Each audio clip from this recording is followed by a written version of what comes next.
ग्वालियर बाढ़ को लेकर पूर्व मंत्री जयवर्धन सिंह का बड़ा बयान सामने आया है। आज दिनांक तक कई किसानों का सर्वे नहीं हुआ है, न ही मुआवजा मिला है।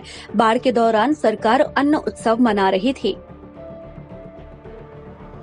उज्जैन इंदौर की घटना पर बोले विश्वास सारंग। रामेश्वर शर्मा मानसिक तनाव में है। अगर महंगाई है तो नेहरू जी की वजह से है, बाढ़ आई है तो नेहरू जी की वजह से है। भोपाल सांसद तो एक विचित्र ही चीज है। जो लोग सरकार खरीद कर बनाते हैं तो ऐसे ही लोग बयान देते हैं। मध्य प्रदेश में बड़ा मुद्दा बेरोजगारी का है। कोरोना की तीसरी लहर को लेकर सरकार तैयार नहीं है। पेट्रोल डीजल के दाम 2 गुने हो गए हैं। यही लोग यूपीए सरकार पर महंगाई को लेकर चिल्लाती थी। 67 साल के इतिहास में 15 पीएम रहे, लेकिन इतनी महंगाई कभी नहीं हुई। जब से सिंधिया जी बीजेपी में गए हैं तब से बीजेपी 3 ग्रुप में बढ़ गई है। सिंधिया भाजपा, शिवराज भाजपा और नाराज भाजपा। कांग्रेस में गुटबाजी उनके जाने के बाद खत्म हो गई।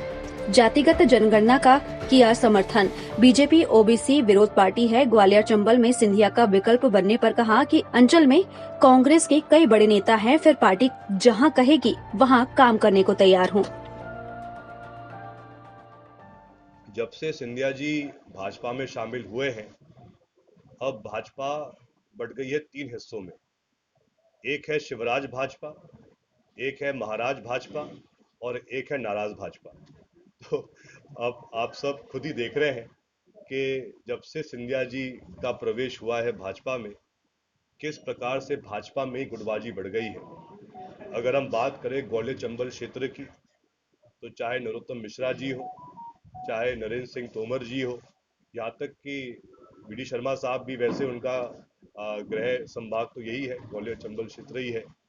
तो यहाँ पर अभी भाजपा के बीच में ही बहुत जोर से लड़ाई चल रही है। और जहाँ तक मेरा मानना है, सिंधिया जी अब विषय कांग्रेस के नहीं बचे हैं। लेकिन ग्वालियर चंबल अंचल में जयवर्धन जी, सिंधिया हैं, नरेंद्र सिंह तोमर हैं, कांग्रेस का कोई बड़ा नेता निकल के नहीं आ पा रहा है। कारण क्या है? नहीं, ऐसी क्या आप ऐसा उनका आप विकल्प बनेंगे? ऐसी चर्चा हो रही है कि आप लगातार आप ही विजिट करते हैं। देखिए अगर हम देखें तो ग्वालियर चंबल क्षेत्र में कांग्रेस के पास नेताओं की कोई कमी नहीं है। मेरे पास यहाँ हमारे पूर्व मंत्री लखन सिंह यादव जी बैठे हैं। इनका जो ट्रैक रिकॉर्ड है चुनाव जीतने का, वो खुद साबित कर देता है कि उनकी कितनी अच्छी पकड़ है।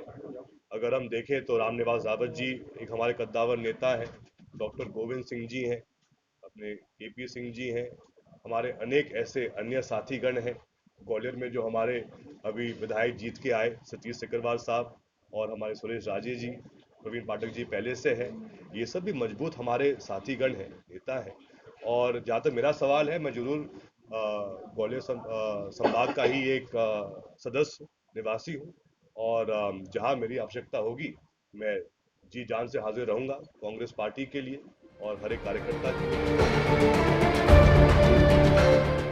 टाइम 8 के लिए मध्य प्रदेश के ग्वालियर से ब्यूरो रिपोर्ट।